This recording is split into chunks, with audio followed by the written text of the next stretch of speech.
is actually what Paul was telling us, that somebody then had 50 shillings, but he used it, he consumed all of it then, while the person would have kept this 50 shillings somewhere, and today it would have borne fruit, isn't it? So just simply that is what is investment. And as we said in our mission and vision, we plan to create wealth for ourselves, isn't it? So we plan to create wealth for ourselves. Of course, increasing our worth. Si hivyo ndivyo tunataka. So, I look forward for a time, and it's good to, somebody has mentioned somebody like Kirubi here, and it's good, can you see Kirubi's property from where you sit? Inaitwa Ferrous Roll. What is that? Hiyo kitu inaitwa nini ile iko pale? John? Okay, sawa. So, huyu mtu anaitwa Kirubi. Kitu ile alifanya kutoka mwanzo ni kitu inaitwa portfolio management. Okay? What is a portfolio? Portfolio ni ukiwa na pesa twako, venye tu Paul ame-explain kwa Bible. Unaweka 50 hapa, 100 hapa, na 20 hapa. Hizi zote, moja inaweza kosa kumea, ingine inaweza mea, irute kiro yage gushiara. Okay? But hakutakosa, ukiwa na portfolio, ukiwa na hii vitu yote, hakutakosa ile itazaa. Isn't it? So the reason we have come together as a group, one of the reasons, actually one of the main reasons, is creating our wealth by using the knowledge that we have also to bring that 1 shilling from one person to the other person and everything, and trying to see within our economy and abroad where is the highest way of creating, it's called a ROI, return on investment. Where is the place with the highest return on investment? Okay? So are we doing it already? Do you think we are doing it already? Going by the reports you have gotten this morning, are we already creating wealth? How? I want us to talk. Now, so if you see 1 million, I've seen milioni mbili kuzaa milioni moja kwa mwaka mmoja, hiyo ni percent gani ya return on investment? Somebody help us. 50%. What is the average return of investment in our country? Somebody, Sam, 8. Don't you think we are better off? Would you have been able to do that by yourself? Not only that, hii tumenunua juzi, I don't know whether the chairman of land buying has told us, there is something called discounting. Okay? We wanted in our plan to buy 1/8, okay, at around 2 million. Actually, around there, say 2.5. But when we saw somewhere we can do discounting, you know, tumenunua half ni 8 ngapi? Ne. Give each of them 2.5 million. How much is that? So how much should we have bought that land? How much have we bought? How much have you created through discounting? Can you clap for yourselves? I was actually telling myself, even if we would have bought that land at cheapest per eighth, and that's why we may divide Maranne, tungenunua 8 million, because that would be 2 million times 4. That is the least anybody would have sold at. But by the grace of God, because God has graciously guided us well, when we went to this museum, and I think our country, we just need people whose eyes are open. There is so much money imetupwa huko kila pahali. Okay? I didn't even think, going by how we met this museum, he didn't even look like he knows the prices of, actually tukinegotiate karibu nilikuwa namhurumia, nikisema akianaenda chini. So anyway, sasa 8 million, tumenunua 7, I am giving it a total cost of 7. Is it 6.9? Give it even 7.2. Sikutakuwa na nini, na subdivision, na mawakili, na nini title, all these things, even give it 7.2. 7.2 has been discounted from 8 million. How much money you have? Is that not wealth creation? Are we not doing it? Clap for yourselves. So there is a lady from,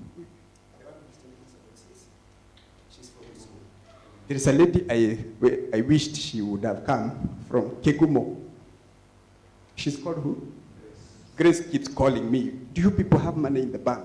Come and show you where to put it. And she has actually connected me to some guys in CIC where I found beautiful products where we could be putting our money for the time being when we have idle money. So, of course, we didn't do that because, you know, since January we have been saying we are buying this land. But the moment we will have at a time idle money, how much is the percent, Chairman? You know it?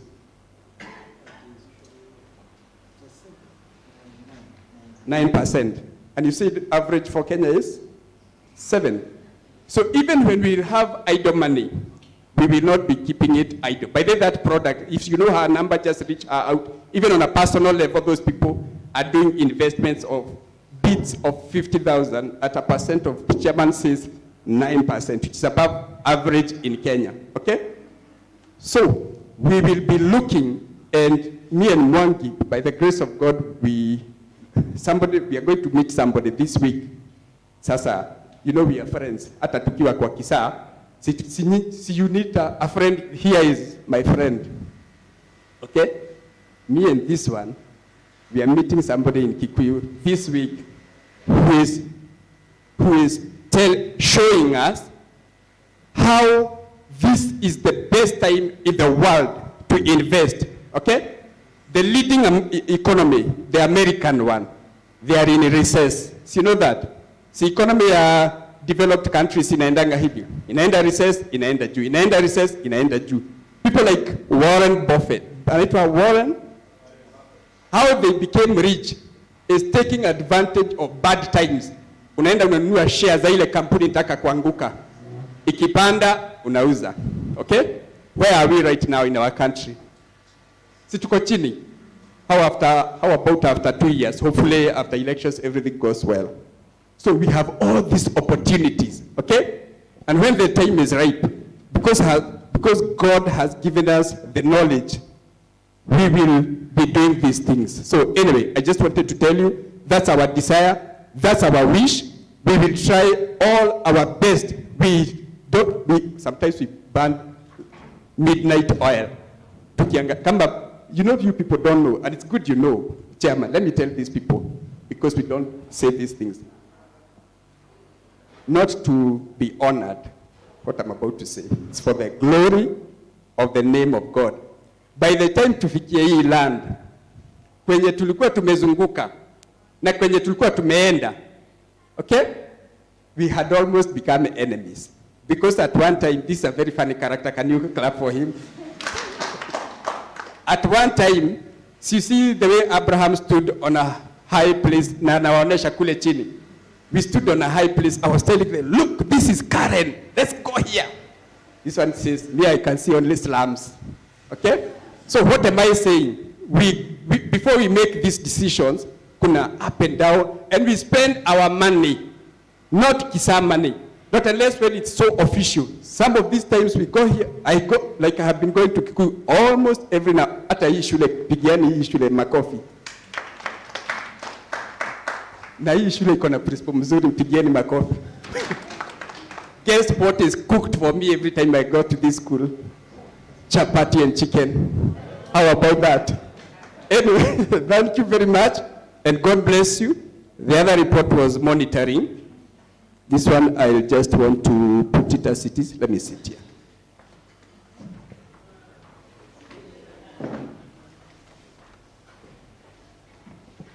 So you have that on your booklet. Is it the last page? Should be where now? The last item on your booklet. Is it clear from the back? Here. It's not clear. So just check, look at your booklet. So what we are saying, remember when we put our strategic plan, we said any plan is as good as what is done with it. Okay? You can put a beautiful plan, like Vision 2030 for our country. Remember, I told you last time, there has always, those of you who are too young, used to say, Vision 2020, Vision 2020, whatever. Now it's Vision 2030. And those of you who are too young, when we reached Vision 2020, nobody now stood there to tell us, this is what we have achieved. So we said, any plan that is not monitored, that evaluation is not done on a regular basis, is just a useless plan. So for our plan, which we produced to you last year, we have been doing monitoring and evaluation. And this is the evaluation that the management committee gave us at this week. So we had the short-term plan, which we were talking of raising. By the way, how does anybody do evaluation? How does anybody monitor and ensure that you're doing what you're supposed to do? I want us to understand these things. Somebody tell, how do you know you are doing right? I need to know all the people now. And how does anybody know they are doing right in a plan?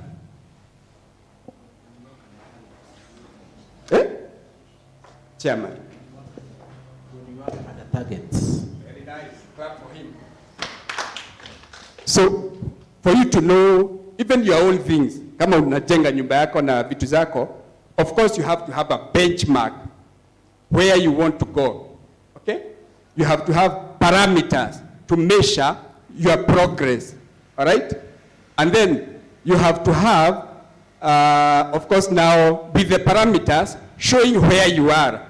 And the most important thing, recommendation.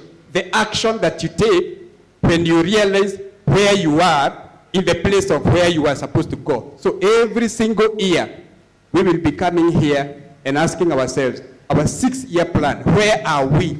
Are we on the right? Is there something to be corrected? Did you understand that? Nice.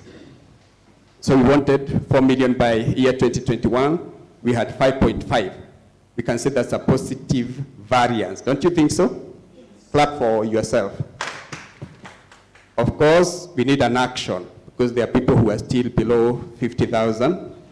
For sure, if they would be updated, we would be far above. There are even those who are below 100,000. By December this year, remember, we are supposed to have 150,000. Another plan in the short term means just 1 year, 2021. We're supposed to buy land by April. That has properly been reported. Is it a positive variance or a negative one? Clap for yourselves. By the same end of year 2021, land was supposed to be bought by December 2021. Of course, it was long overdue by the time we were buying it in June. Again, that has been explained properly why we bought 4 aids instead of 1. We have said issues of discounting, which is just an easier way of creating wealth. In the midterm, that is 3 years. Of course, all the above are also part of the midterm. We wanted to raise up to 2023 our share capital to 12 million. And where are we right now? I think 6.8. By the time I was writing, it was 6.6. Now it's 6.8. But remember, we need to have at least 10 million by December 2020. Actually, if we have right now, if all our people would have been updated by right now, we should not even be talking about money we owe to the seller of the land. Or we'll be talking about it, but it would be in the bank. Because remember, again, you can't pay money for land like buying bread. Okay? You have to pay within the legal framework of 3 months. So what is the action here? We must raise our capital by at least 2 million. For leo naona mtoe 2 million. Those below 150K to do so soonest. Another plan was to develop 1 piece of land by December 2023. We are not yet there, but for the time being, let's say that is kept on hold. Right. Of course, the action here should be just people boosting their shares for now, even as we wait for this time. Buy a huge piece of land in central region for subdivision. Again, nothing has been done yet, and nothing needs to be done by now, but at least action is, let's keep increasing our shares. So our long-term plan, remember, long-term ranges from 5 and above. So we had a long-term plan of 6 years. That is up to when? 2026. All the above that we have talked about is also, because short-term is part of mid-term, and mid-term is part of long-term. So the above. And the last one, still as part of the long term, was to raise share capital by 30 million. Members, hatutaki mtu lag behind. You know, there will come a time, hii wealth tuna create, we liquidate it. You know what is to liquidate? We make it cash money. Okay? Friends,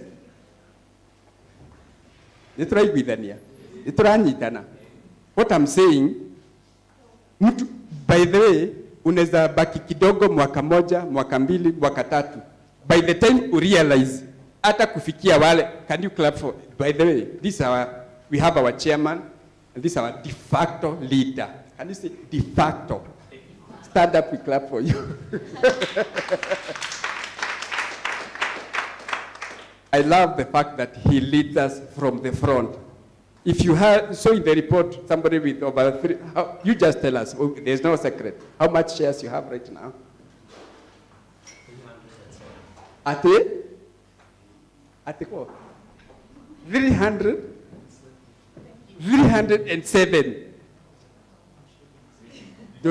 You talk. 307,000 before the 20,000 of today. Hey, man, that's too much for one person. Clap for him. So what he is showing us, for him, he is already in 2026. Can you believe it? Because we had divided 50,000 for every year. He tells this, can you clap for him again? You know, this young man, and I can call him based on my age, this young man, the Lord has granted him a lot of wisdom. And he normally tells me some things, and I really think. You see? Si nakumbuka kule Mount Kenya akituambia, into the forest and out of the forest. I don't want to ask how many are into and how many are out of. But this is, let's talk. Can I put the microphone down? Yes. Okay, it was. Okay? Maybe the schools that you work for, scare those suppliers. Si mnawaandikianga check. Even without a deal with anybody. Si wanakuja na wanasema, oh, nile haki kuhulia, kile credit. Si wanasema, ulikuwa umehesabia hiyo 1,000 na hiyo 5,000. What about when you come out of this school? Where will there be suppliers passing by? Can you believe it? Getting money you had not planned for. Is there somebody here, the suppliers of her school or his school are so bad they never ever even wanachukua check kwa Cooperative? We cancel that in Jesus' name. We cancel that in Jesus' name. That's your responsibility. Use somebody to step on the toes. Okay? And there should not be any bazaar at the end. By the way, we are going to have one day. Don't ask me how it's going to happen. A conference with principals. Okay? So kile muhaka. Tuseme hii mambo ya principals kuandika checks na msini quote. By the way, by the grace of God, we have worked with 4 principals, and they have all given me space. Even the one I have, Hilda has worked with her for how long? 6 years. 6 years. And when he was coming to my school, Hilda and her friend warned me, huyu mtu sio kidogo. But guess what? Saizi tuko hivi. Mweti hodera karo heni. Saa hizi mpaka meeting ya class teachers kukiwa na mimi amike na tawia na class teachers wana meet, that decision imekuwa very difficult. I am the one called. Class teachers, and they ask people, here is an issue. I wonder which direction do we follow. I said, okay, well. Okay? And finally they go by what I'm saying. Not that I am wise or sharp or better than anybody. The grace of God has been sufficient in my life. Okay? And I have also played my part well, that even the day I live there, niliandikisha wale wanakuja kwa shule yangu, ukiingia hapo moja nje pameandikwa na maua. Kanunga School. Okay? Who came with the idea? Myself. Okay? So anyway, what I'm saying, the day you are out of that station, where is Sam? Clap for Sam. The Lord has been gracious enough. From which school to which school?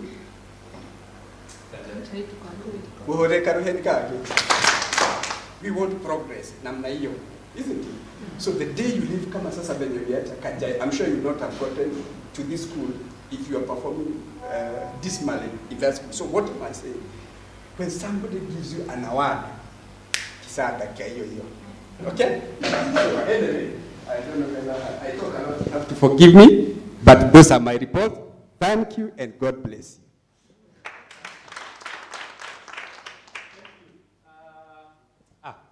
Simpigie makofi tena. Si hata sisi tumepigishiwa mingi sana. Thank you very much, Sam. We appreciate the effort that you also put. Even seeing that we are too much IT. Naweza onekana kama ni sisi. Lakini wacha ukweli iseme ni yeye. Hii mambo mnaonanga inafanya huku. He normally calls me at 2 AM na muuliza haujui nimelala. Lakini ulize buo nako ka clip Kenya nimetuma hapo uone kama kako sawa. Clap for him. This is the kind of sacrifice that we want for this. Remember our CSA. CSA inasema aje?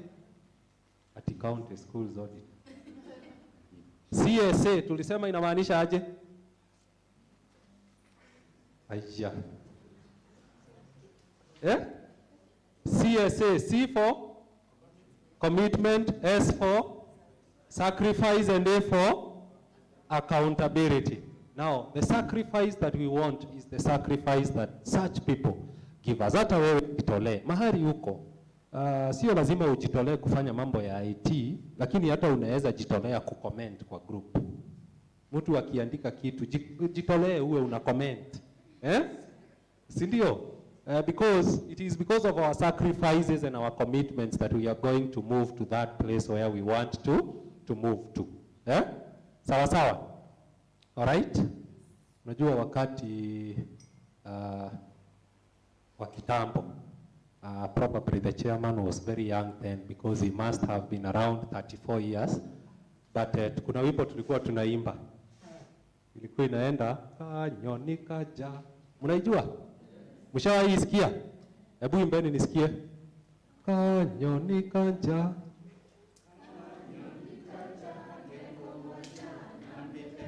Tuende.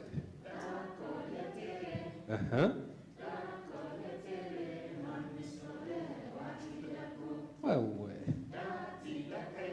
Tuende.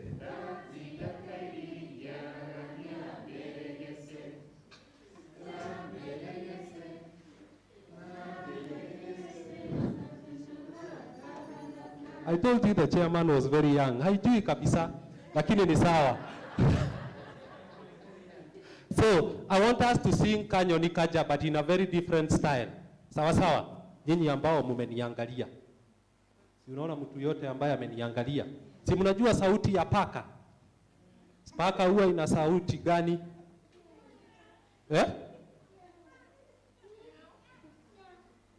Hebu semeni vizuri. Si museme vizuri, sauti ya paka ni meow. Alright.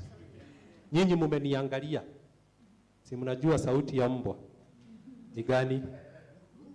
Semeni vizuri. Good. Thank you.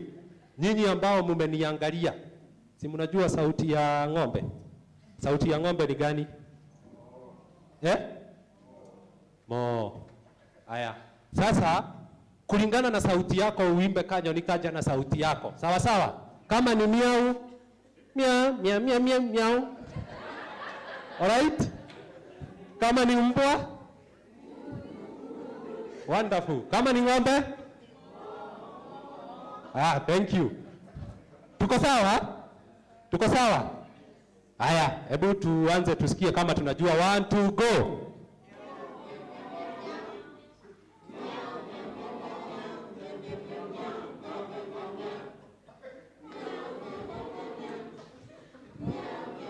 Aki nasikia tu miau miau miau miau. Kwani huna momo wako wapi? Ama waimbe peke yao?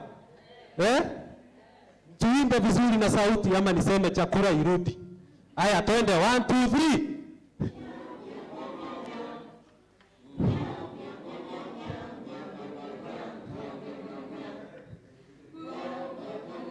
Thank you. Sasa tunaendelea kuimba. Nyinyi mnyamaze. Sawa sawa? Hebu nyinyi anzeni.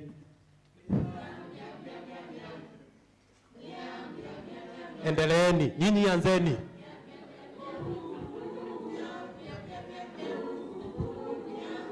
Endeleeni na nyinyi anzeni.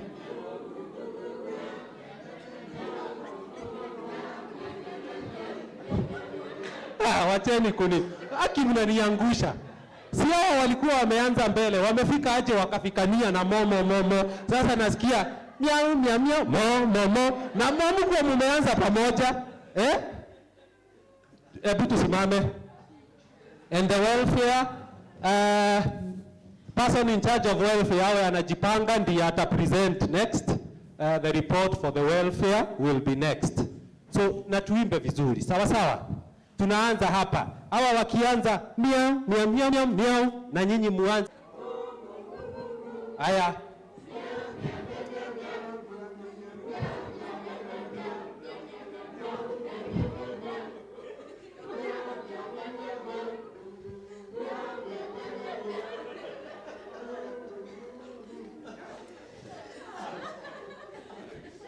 You can stretch. Ndio tukae chini tusikie mambo ya welfare. Stretch vizuri. Si mna remember ile ya here on the ground Si hiyo mnajua? Tu ya mwisho ilikuwa nini? Nilikuwa ya mwisho. Ya mwisho ni nini ilikuwa? Ni band, si ndio? Kwa hivyo tunaanza band, tuteremuke. Sawa sawa? Si ni sawa?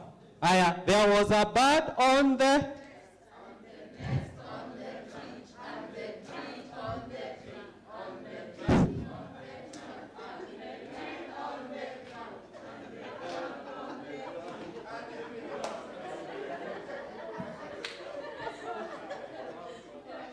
Sasa kuna mahali kulikuwa and the dog on the tree.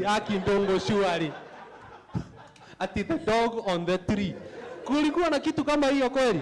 There was a bird on the nest, and the nest on the branch, and the branch on the tree, and the tree on the hill.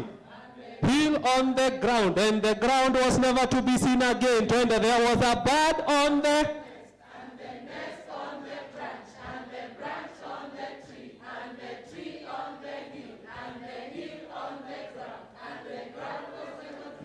So there was a on the and the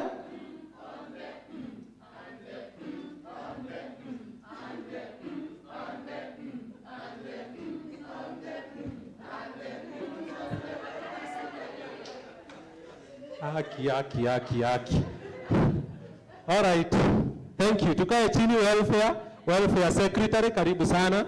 The welfare secretary.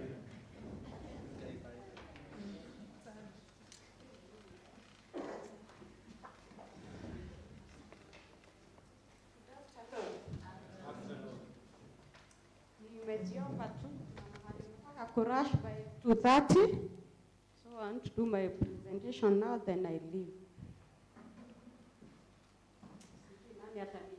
What is the meaning of welfare? John, William,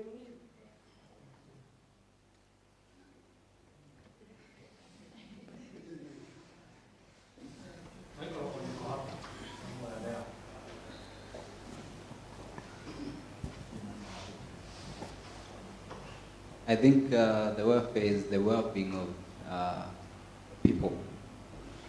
Very good. The lady at the fire.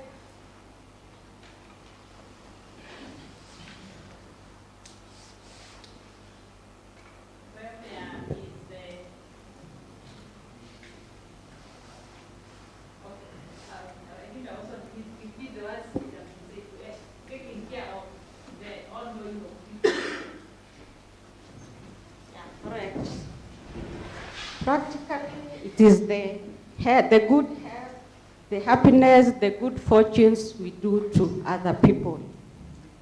Since 2019, each and every one of us has been doing anything good to our neighbors, to each other. Like now in 2019, we had a few cases, starting with Beatrice, the Bazagitwe girls, when she lost her little baby, and I gave her 15,000. Then there was Millicent. For Beatrice was in August 2019. Then we had Millicent from Fair Loans. September 2019, the same year, where she was hospitalized. How is she now? Okay. The other person was Assumpta from Kahonera Secondary School. That was in December 2019. I think she was also sick. Then we had Francis Jogu in June 2020, where the wife was sick. I think she had cancer. Simon. The progress. Then we had Kennedy. He's here with us when the child was also sick in April 2021. Then we extended our gratitude to the two families from the Kahama and Simon Mwangi when the fathers passed on. Then in March 2022, it was the worst year for us when we lost one of us, Catherine. May her soul continue resting in peace. We did a marvelous work where we gave 209,000 to the family. Actually, I was with Engineer Kihara last week, na akaniambia ile siku tutamuinvite atakuja kusema asanti, lakini aliniambia niwaambie asanti sana. They are doing well, even the girl is good, bado anasoma and doing great. Currently, we have Steve from Oshekaine, who is in hospital right now. Actually, I talked to the son today in the morning. The operation was done yesterday up to 9 p.m. So the son alikuwa na yeye, he left the hospital at 11 a.m. after the father woke up. Na ako Calvary Hill in Go. So I think it is wise for us to go and visit the family once he is out of the hospital, although we don't know how long he will take. At Ahuko, we have done a good job. We sent him 235,050 shillings. Clap for yourself. And the son told me we keep the father in prayers, and I know he'll come out in good health. Thank you.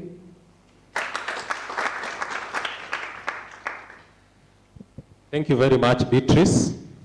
I think all through, it's one gender that has been presenting. Now at least tumeweka maharagwe kidogo kwa mahindi. Tumpigie makofi tena. Thank you very much for the good job that you are doing for us as our welfare secretary. Now we want to combine the welfare agenda with that report. We have been told all that we have been told, what we have done. Of course, we cannot be proud of what we will do because hatutaki watu wawe na mashida, right?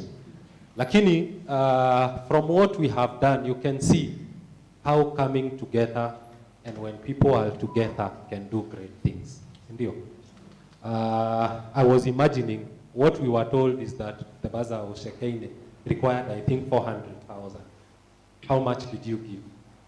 235. Huyo mtu tumemsaidia. We have given over 50%. Sindio? So even the healing starts there. Unajua ukiwa mgonjwa alafu unajiuliza mahali pesa iko, you cannot heal. But when you are sure that the healing process or the treatment will go on because the finances are there, you start healing. And that is why we believe that the Baza or Shekinah will be well. In Jesus' name, say amen. Amen. Thank you. So, there was the issue now about that welfare. Remember, Kisaa Housing Cooperative do not have welfare. Or do we? Look on anything about welfare? We don't. What we had was for the CBO. Na unajua CBO sasa na Kisaa Housing Cooperative are two very different entities. So even what we have been doing in the group of the Kiambu as a whole has been on without any set rule. And people have been asking, should we have some set rules for the housing cooperative about the welfare issue? And that is the question now I'm putting to you. Somebody tell me. We are now engaging one another very fast. Kwa sababu chakula nimeanza kusikia ikinuka. Somebody tell me. Do you think we should have a way that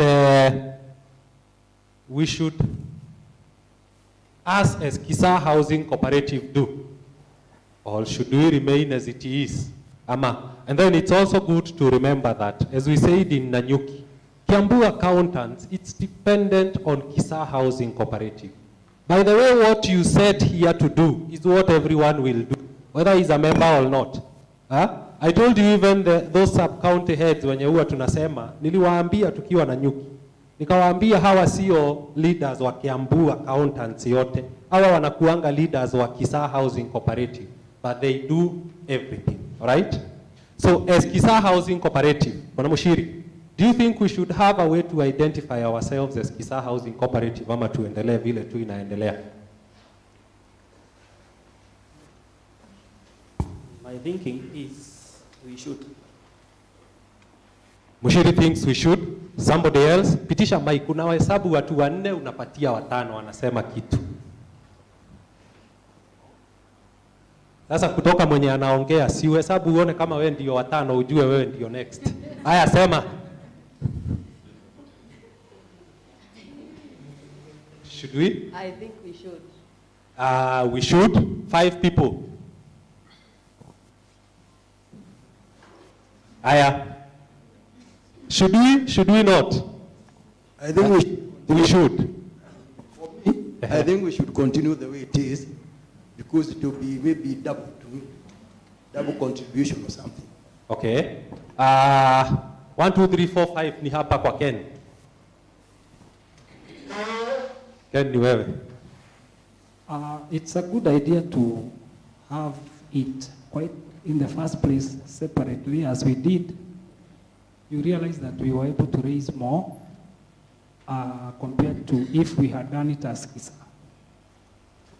But it's also right that we as Kisaa should have a kitty for one of us in case of anything, so that anyone who gets into a position that requires help can get something from Kisaa, then he also gets from the larger group. Thank you, Ken. That is the question that have been asked by, I think, 3 people. Wameniuliza, yes, we are doing what we are doing as Kiambu accountancy wote. But what makes the difference between somebody who has accepted to get into this train and that other person? And I think that is what Ken has tried to answer. Yes.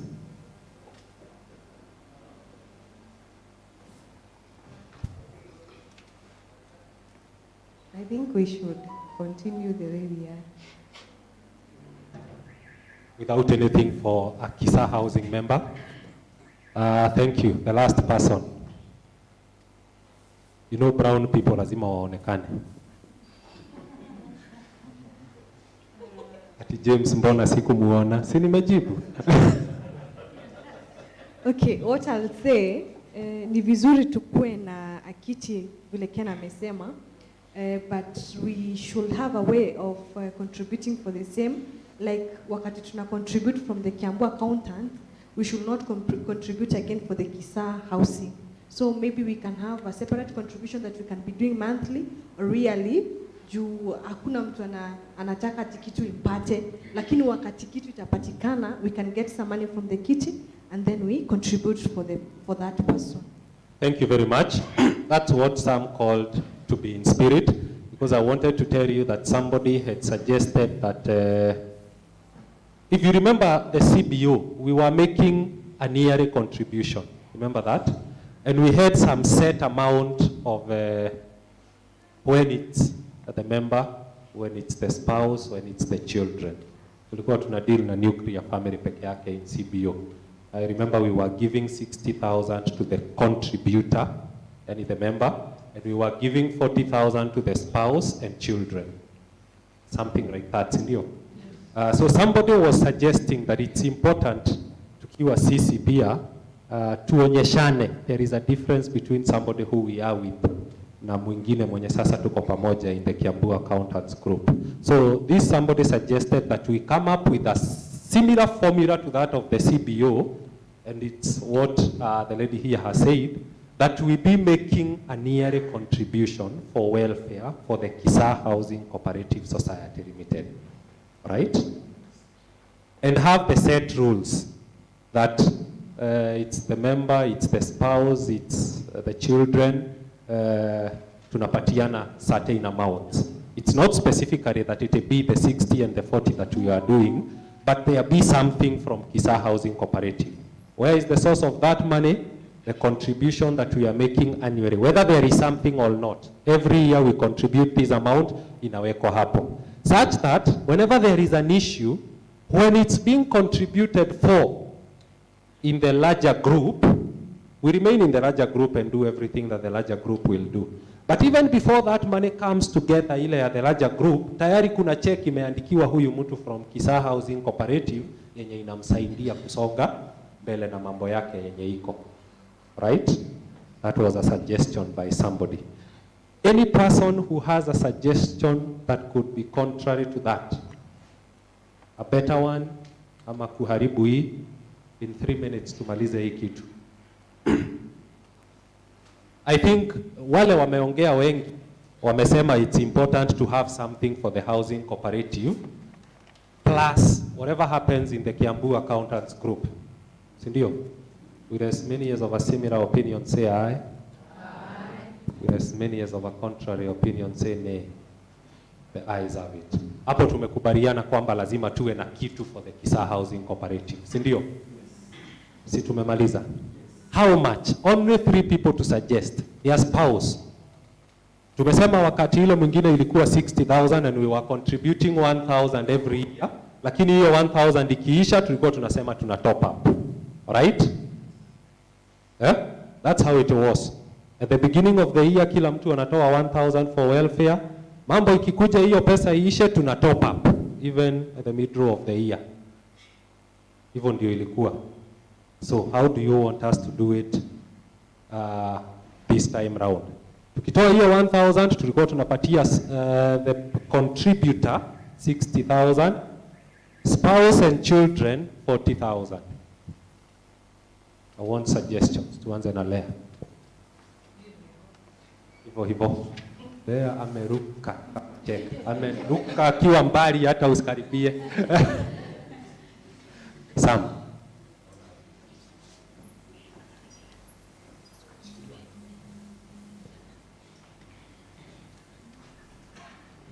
Okay, the more amount we said, we are still the ones who are contributing the amount. So I think for now we can continue the same way. Maybe a few years later, when we start getting some maybe from our project, we can devise it. All right.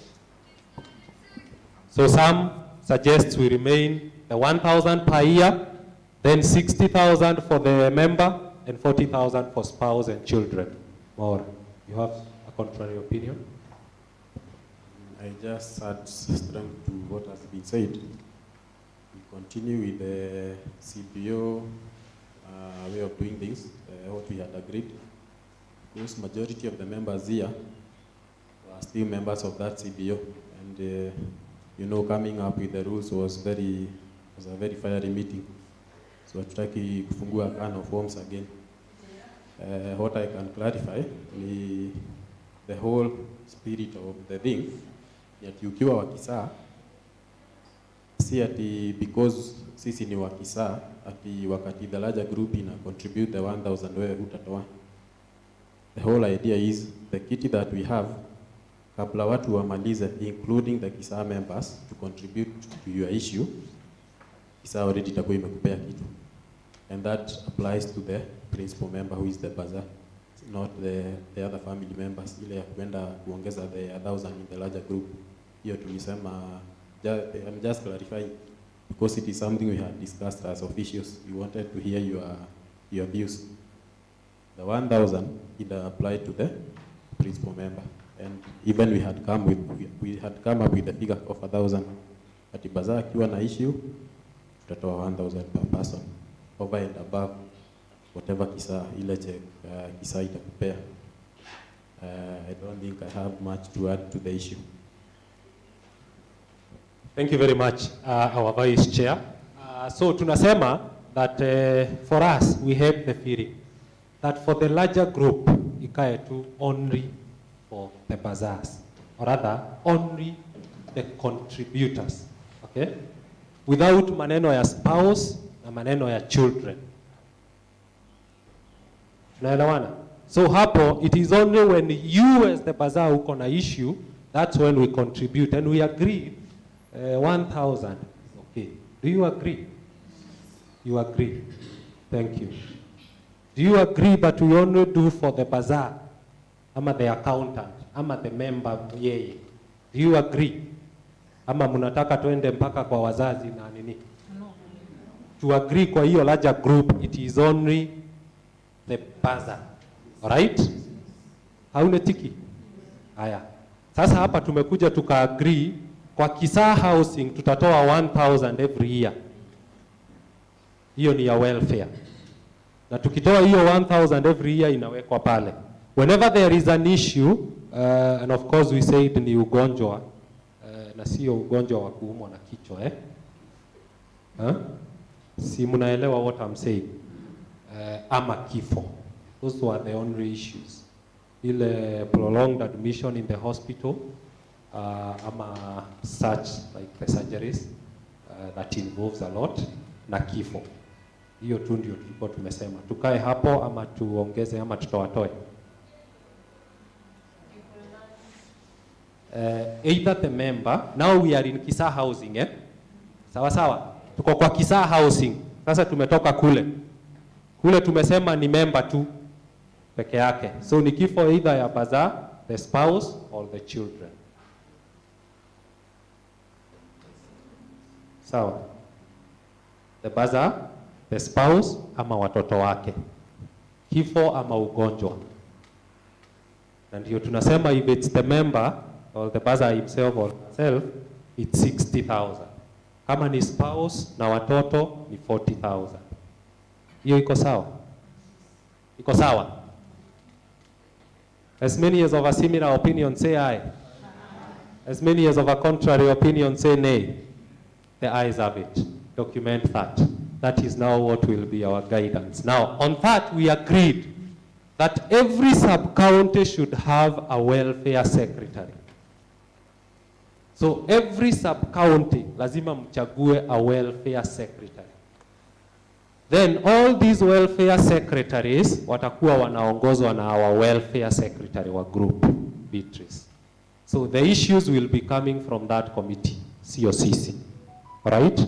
So whenever there is an issue in your sub-county, mnaambia the welfare secretary, and communicate na the welfare committee led by Beatrice. Alafu sasa kutoka huko information inakuja. Where it calls for even visits, then that committee itajipanga. Right? Sawa sawa. Yani ile information itakuwa inatoka kwa hiyo committee ni final information. Right? Si hapo ni sawa? So the sub-county heads wenye tuko nao, hakikisha that we get a welfare secretary from every sub-county. Na hao pia ndio watakuwa wanatumiwa pesa wakati tunatuma pesa. Yeah, that we agreed.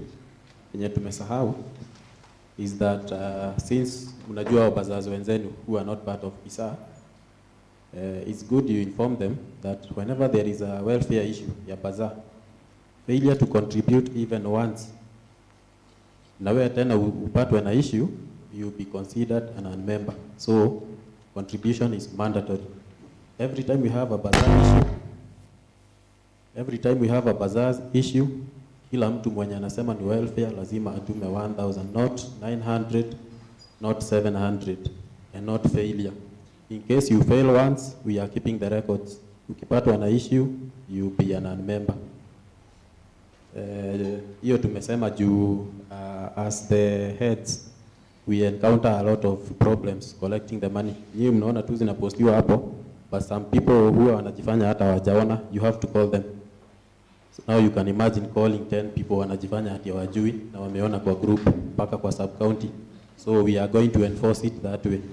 Failure to contribute even once to a bazaar issue, you are out. Utakaa kwa group tu, lakini uombe Mungu sana usiwaipate na issue, because we are not going to organize anything. Thank you. Thank you for clarifying that, and I think everyone has gotten that. The welfare secretaries will keep a very good record. Tukitolea watu 10, utakuwa unaonekana kama umetoa kwa watu 10. Kama umetolea watu 9 na haujatolea mmoja, ukipatwa na issue, wewe hauko part. Si hapo ni sawa kuwa clear hivyo. So that we be one thing, eh? Na hizo fights zenye mnaambiwa, it's true they are there. Mbona mnatuambia tutumie huyu hata hatumangi? So those records will be kept. Na hapo ndio tutakuwa tunaangalia. Ndio tunahakikisha kwamba pia wewe uko nasi. Usiwe wewe unataka tuwe na wewe hauko na sisi. Eh? So thank you very much, and I think that issue is covered. And I want us now to go to the next report. So Sam. Dear members, welcome to our second annual general meeting. I wish to welcome the 11 new members to this cooperative. A journey of 1,000 miles starts with a single step. Our second annual general meeting. I wish to welcome the 11 new members to this cooperative. A journey of 1,000 miles starts with a single step. Today, our formation, Kisaa Housing Cooperative Society Limited, has a total membership of 88 out of a possible over 300 members. We launched a 6-year strategic plan on the 21st of July 2021, and I wish to highlight just a few of our achievements. Out of our 88 members, 76 are active, 11 non-active, and 1 is deceased. Our share capital has grown from 5.5 million in 2021 to slightly over 6.6 million in 2022. Our capital expectation is Kenya shillings 30.5 million with an expected return on capital of 30%. That is around 9 million every year. This is how our contributions look like. Those below the minimum share capital of Kenya shillings 50,000 are 25, 11 of which are our new members. Those between 51,000 and 100,000 are 46. Between 101,000 and 150,000, whose deadline is end of 2022, are 11. One person is in the category 151,000 to 200,000. 2 are above 200,000. 2 above 250,000. And 1 has contributed over 300,000 so far. These due members are also expected to pay a share premium of 10,000 each. With this kind of direction, my dear members, we are headed the right way. It's important to know that we are continuously growing our asset base. Today, we have 2 pieces of land, or in Kikuyu sub-county, valued at slightly over 10 million. With this in mind, let us restate our commitment as the leaders towards the achievement of our goals and actualization of our strategic plan. How we pray that we are all going to move together by doing our part in achieving the targeted share capital. God bless you. Dear members, welcome to our second annual general meeting. I wish to welcome collecting the member administration fees for the year. And during the year that ended 2021, the 6 months, we collected 64,000. And for this year, up to 30th June, we have collected 2,000. Member entrance fees, we assume that everybody who came from Kisaa CBO to Kisaa Housing Cooperative moved with the year 1,000 Kenya shillings contribution. So we received 76,000. And this year, by 30th June, we had received 12,000 in member entrance fees for 12 new members.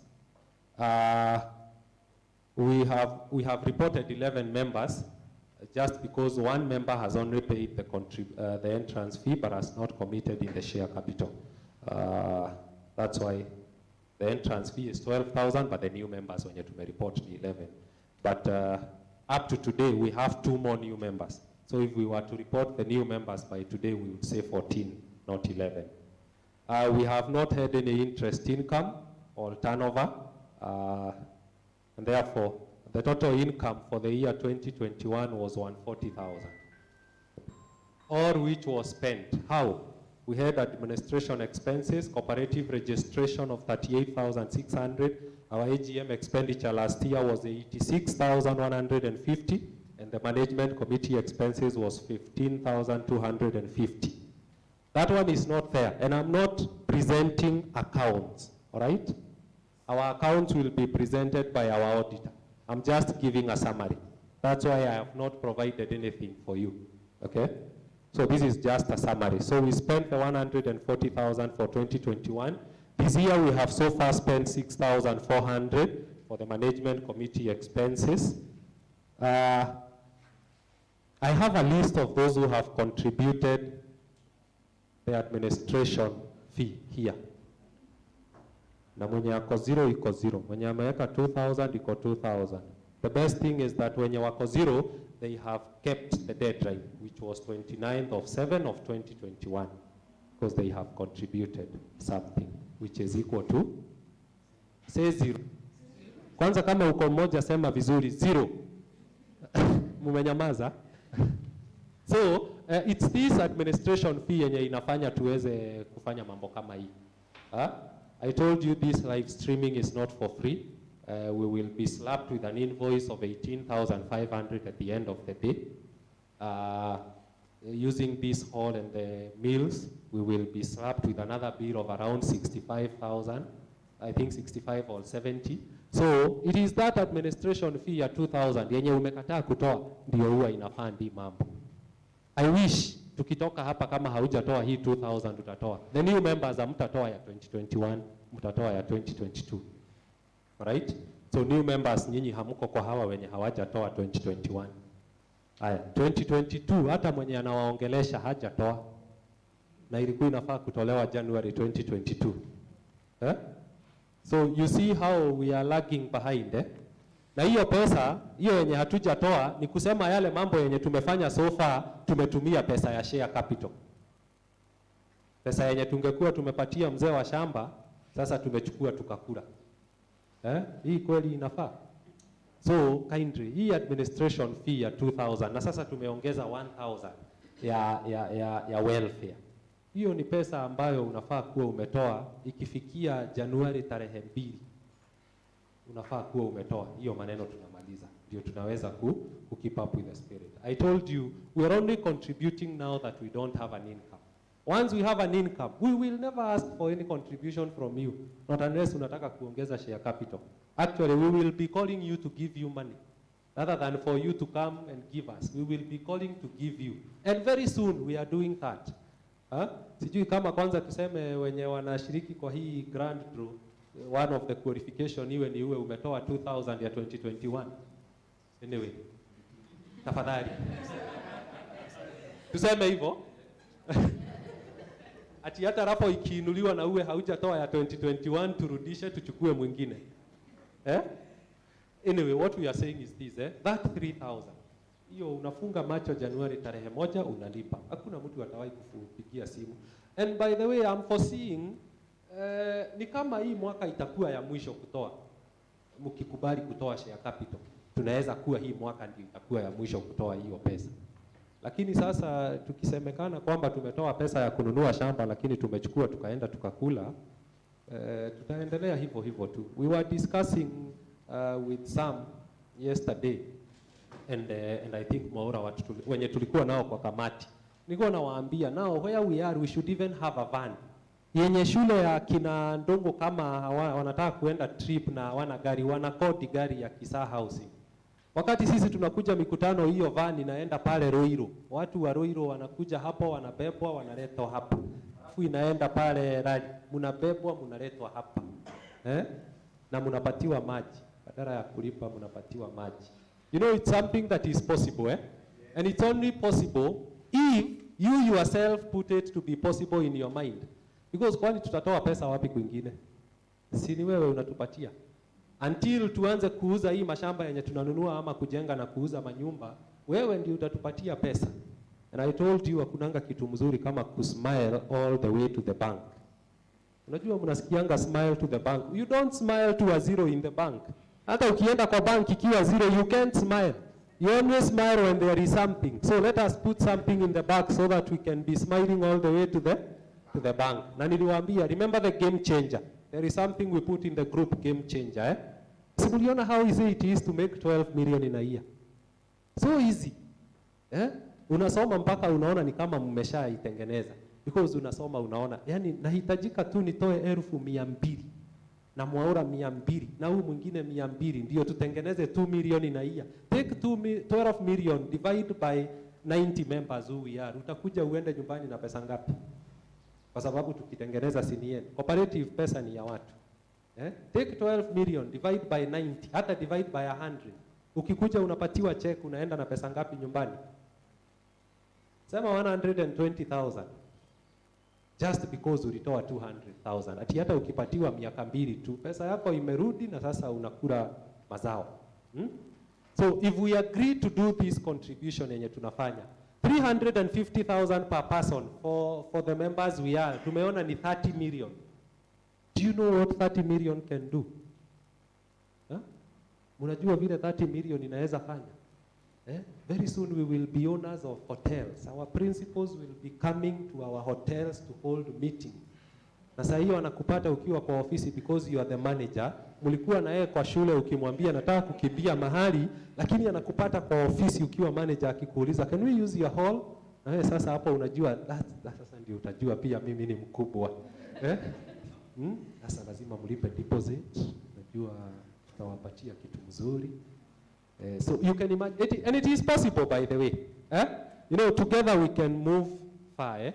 Ngawa alone unaambiwa you can move fast, but together we can go far. And all things that we are talking theoretically can be made practical by you contributing. Alright? Sawa sawa? Tuende kwa M-Pesa to contribute kitu. Kuna kitu kwa M-Pesa? Sasa si mmeniambia mta contribute. Yaani huwa mnanitanganya aje na nyinyi. Anyway, okay. I think the point is home, that we only do what we are foreseeing by you giving us that money. 350,000 kuambiwa utoe in 6 years.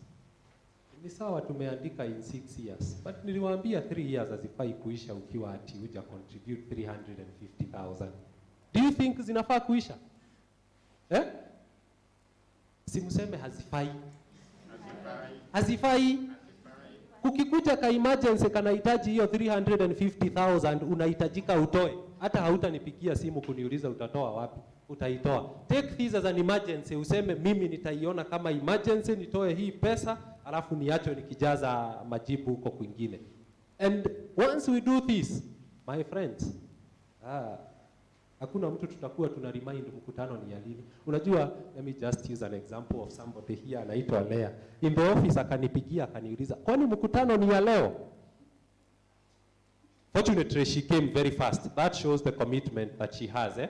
But imagine tulikuwa tunakuja na tunaenda nyumbani na pesa. Nani angepigia mwingine? Zinile angenipigia akiniambia niko Sahara na siwaoni. Si ni ukweli? That's where we want to go. Hatutaki ati tuwe ni nyinyi tunaita mkutano. Tunataka nyinyi ndio mnatuuliza mko wapi. Nyinyi ndio mnaita mkutano. You know our bylaws zinaruhusu members to call for a meeting. Ama the committee to call for a meeting. Now we want to change the story. Wacha isiwe committee ndio inawaita. Wacha tufike hapo members wao wanaitisha mkutano. Kwa sababu kuna kitu tunakuja kugawana. And we are going to do that very soon. Because if in 1 year we are now at close to 10 million, what about in the next 2 years? We will be at 30 million. Si ni ukweli? Thank you. Jipigieni makofi.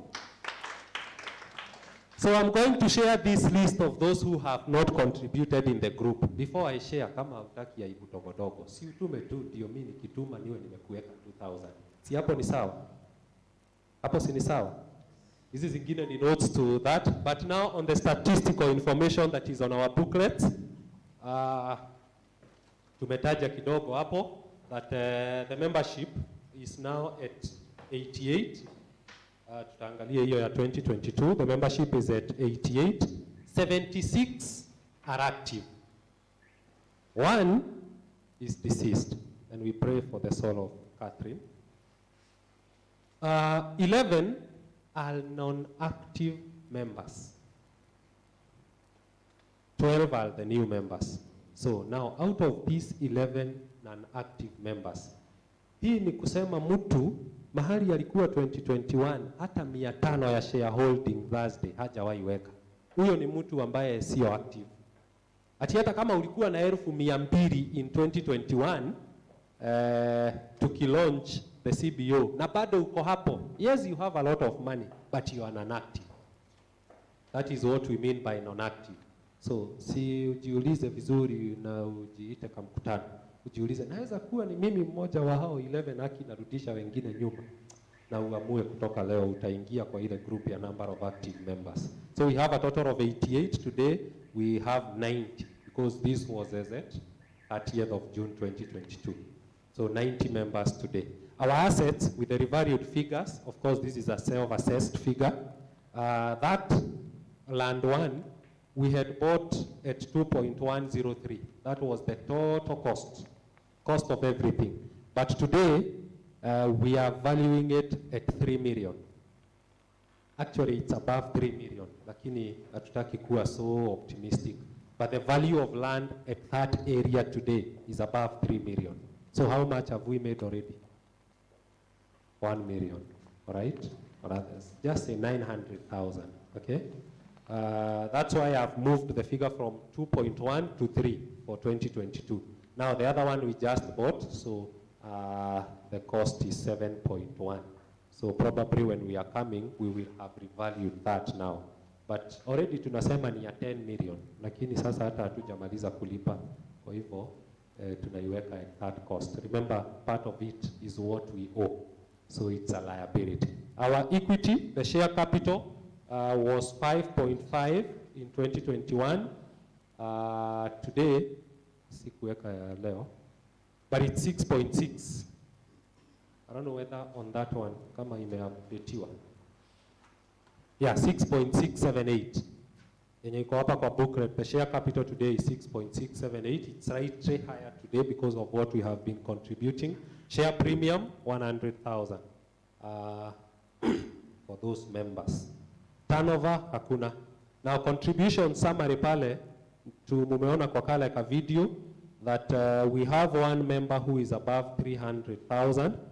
We have two members who are between 250,000 and 300,000. Some you can stand. Let me just also recognize you. Some and Ann hayuko. Ann wa Mangu. Alikuja? Ann Mangu High School in that category. We have two others, remain standing kindly. Two others, 200,000 to 250,000. We have two members, Paul and is that other person? There is somebody else who is above 200,000. Who is this person? Come on, you simama tu.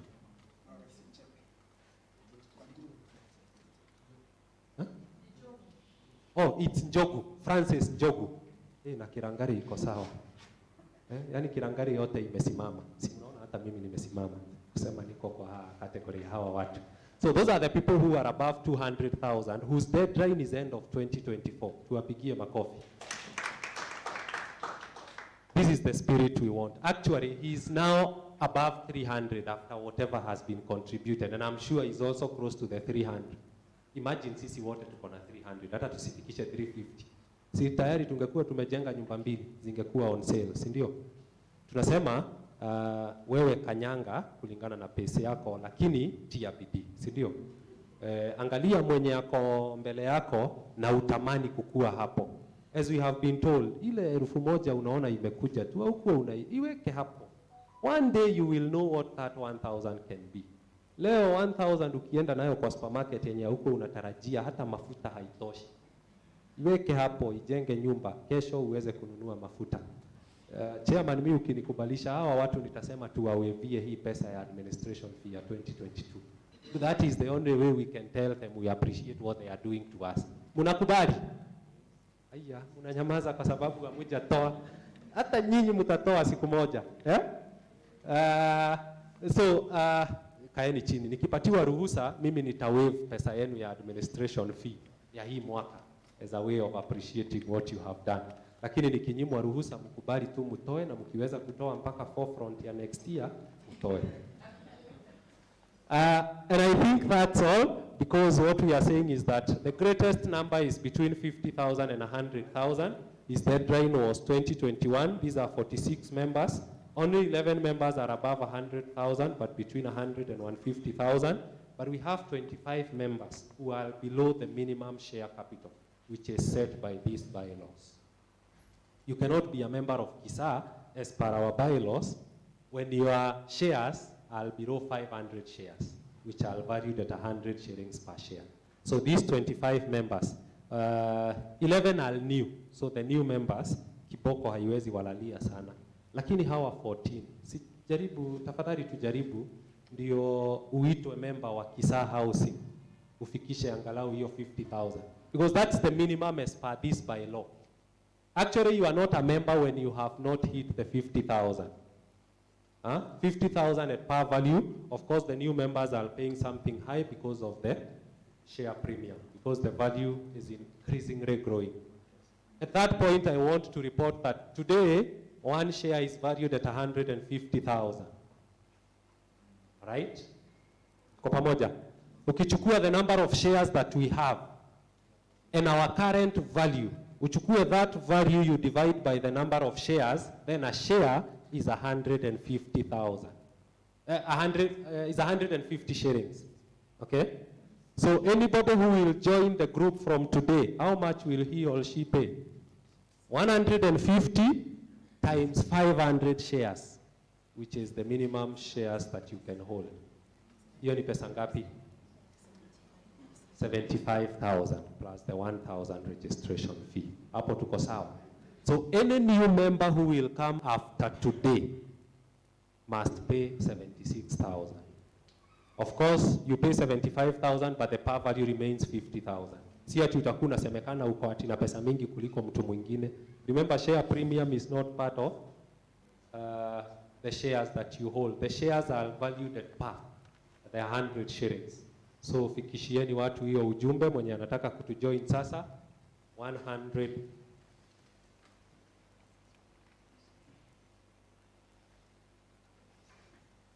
Right? Sawa sawa. Wale watu marafiki wetu wanataka bado kukuja kujoin. We say this thing is moving. Si mnaona it's moving? It's moving and we are going. Kuna siku tutakuja tuseme share is valued at 500 shillings. Wacha 150. Na mtu mwenye anataka kujoin hata kuwa na any other way to join rather than paying 500 times 500. Haki hiyo siku itakuwa mzuri. Mmoja atakuwa analipa 250,000. Okay. Let me recognize Pauline. Pauline is here. Is it Katunguru? Katunguru. Pauline, simama tu. Hata hakuwa amefanya introduction. She is Pauline. She is Pauline from Katunguru. Pauline alitoka Kajiado County, akakuja Kiambu County. Akakuja akatamani, akasema lazima niwe member wa Kisaa Housing Cooperative. Of all the new members, yeye ndiyo ako juu kwa sababu hata amepita some old members wenye wamekuwa, because she is above 70,000 already. Tumpigieni makofi. Thank you very much, Pauline. Na tunaomba utaendelea vivyo hivyo. Mimi naona kama nimemaliza report ya treasurer. If you have any comment or question about it, ask me, ndio tuendelee tumalize mkutano. Any question or comment? Any question or comment? Any? If there is none, we can now say that we are going to present the accounts during the AGM. Our AGM will be held on 26th April 2022. 2023. 26th April 2023. Aki sahi, tuende tufanye ile kazi yote inaweza tuzuie tukuje 23rd April next year mkutano. Ndio tukuje sisi wote. Si ndio? See, you already know the date. And if there will be any changes, of course that is not the official communication. An official communication will come from the secretary. But we have already set the date to be that 26th. After immediately tumefunga, I think it will be on a Wednesday. If there will be any change, it will be communicated officially by the secretary. I think we are done with the reports. The only report remaining, which is now a report over all the others that we have given, is the supervisory report.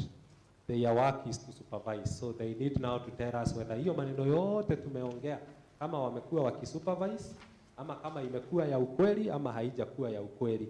Then from there we are going to just discuss one issue, have an open forum, a vote of thanks, and close with prayers. Then we can go and eat. Supervisory committee, karibu sana Anne.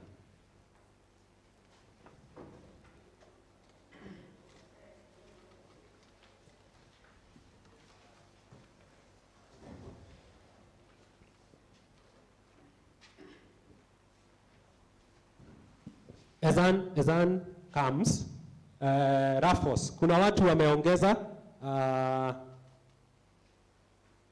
huyu anaitwa, tulikuwa tumefika kwa nani? Nani alikuwa wa mwisho? Salome tulimpatia. Salome ulipata Rafo? So Milka Wangari from Gatirimo, Milka amekuja? Milka. 4 Rafos, wewe simama, patiana 4 Rafos. Patia John 4 Rafos. John, hizo ni za Milka wa Gatirimo 4 Rafos. 4 Rafos. Then we have Jendua. Jendua is here, 1 Rafo. Jendua 1 Rafo.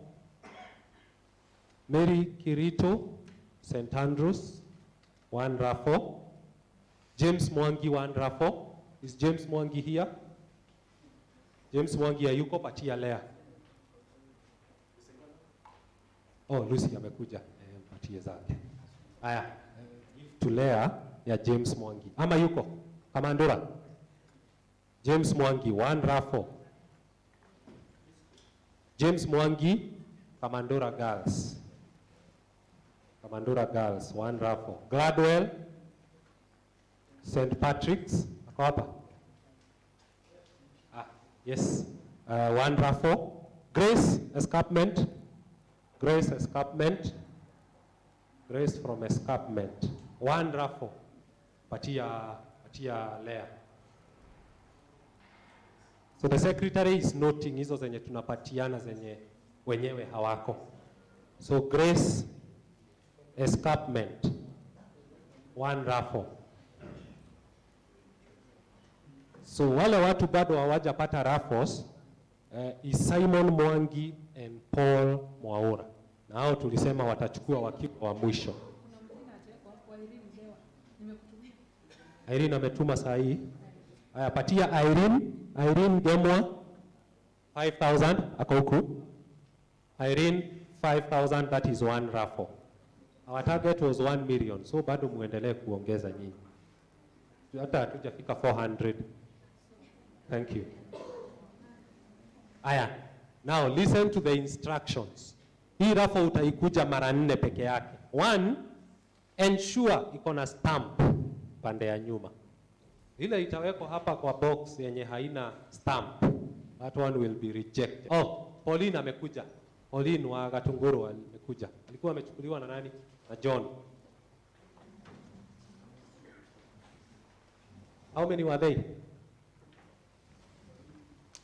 No, Pauline wa Gatunguru, John Dungu. Pauline Wanjiru. Ni Pauline Wanjiru Mwai. Ilikuwa 10k. 11 ni two rounds. Ongeza 4,000 ziwe 3.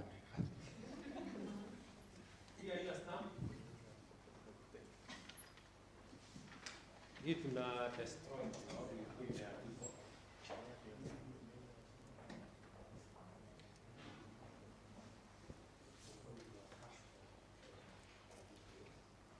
So mwenye anachukuliwa watu tulikuwa tumekubaliana ufanye effort upate the contact and if possible also the ID number uandike hapo. So hii nimedestroy. Ilikuwa imeandikwa na Jane lakini haikuwa na stamp pande ya nyuma. So hakikisha iko na stamp pande ya nyuma. Tutakunja mara 4. 4 times.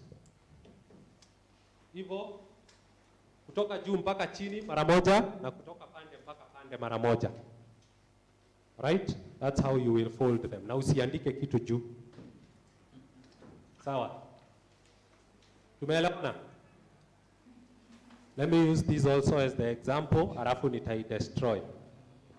From up to down. Hivyo, alafu ukunje hivi, side to side. Kwa hivyo itakuwa inatoshana hivi.